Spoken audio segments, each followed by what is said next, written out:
집을 사고 파는 것은 자유지만 그 결과가 이익이 될지 손해가 될지는 정부가 정한다. 싱가포르 순방 중에도 멈추지 않은 이재명 대통령의 이 메시지는 대한민국 부동산 시장에 거대한 해일이 되고 있습니다. 실거주 외 주택은 고통이 될 것이라는 연이은 대통령의 선전포고에 시장이 유례없는 속도로 반응하고 있습니다. 이 대통령이 그리는 부동산 공화국 탈출의 로드맵과 현장의 긴박한 분위기를 분석했습니다. 이재명 대통령은 이번 발언을 통해 시장 참여자들에게 가장 강력하고 선명한 시그널을 보냈습니다. 단순히 집을 파시라는 권고가 아닙니다. 자본주의 사회에서 돈이 되니 집을 사 모으는 것이지 돈이 안 되면 집 사 모으라고 고사를 지내도 살 리가 없다는 냉철한 시장 논리를 앞세워 앞으로는 다주택 보유가 경제적 자살행위가 되도록 만들겠다는 의지를 천명한 것입니다. 이 대통령은 과거 성남시장과 경기도지사 시절부터 일관되게 주장해온 부동산 불로소득 환수를 국정 운영의 핵심 엔진으로 장착했습니다. 특히 이번에는 투기는 투기한 사람이 아니라 투기가 가능하도록 제도를 만든 정치인과 정부가 문제라며 과거의 방임과 실패를 끝내겠다는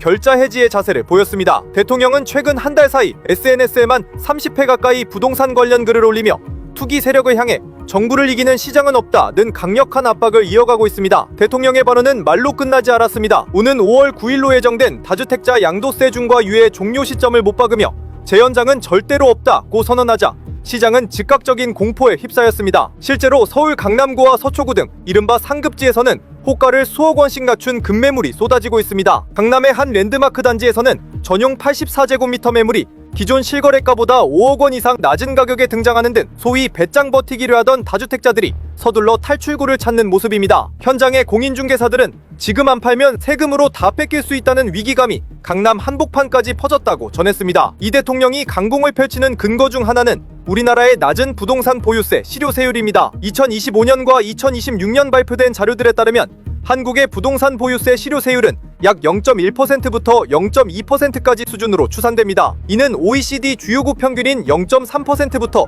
0.4%까지의 절반 수준이며 미국 뉴욕 등 주요 도시의 실효세율이 1%부터 2%에 달하는 것과 비교하면 턱없이 낮습니다. 이 대통령은 이를 부정의한 혜택으로 규정했습니다. 낮은 보유세 때문에 사두기만 하면 오른다는 투기 심리가 유지되었다고 판단한 것입니다. 대통령은 싱가포르의 사례를 들어 정부의 의지만 있으면 얼마든지 투기 억제가 가능하다며 향후 보유세를 선진국 수준으로 끌어올려 다주택 보유의 기대 수익률을 마이너스로 만들겠다는 구체적인 계획을 시사하고 있습니다. 이 대통령은 부동산 투기를 단순히 시장 듀란이 아닌 청년의 희망을 빼앗고 나라를 망치는 행위로 규정했습니다. 주권자인 국민이 자신에게 투기를 시정할 책무를 부여했음을 강조하며 어떠한 저항과 비방에도 흔들리지 않고 부동산 시장을 정상화하겠다는 의지를 분명히 했습니다. 팔기 싫다면 그냥 두십시오. 정부 정책을 불신한 선택이 결코 이익이 될 수 없게 만드는 것이 이 정부의 성공입니다. 이 섬뜩할 정도로 단호한 경고는 부동산을 투자의 수단으로 삼아온 시대에 종지부를 찍겠다는 선언입니다. 주권자로부터 망국적 투기를 시정할 책무를 부여받은 이재명 정부의 거침없는 행보가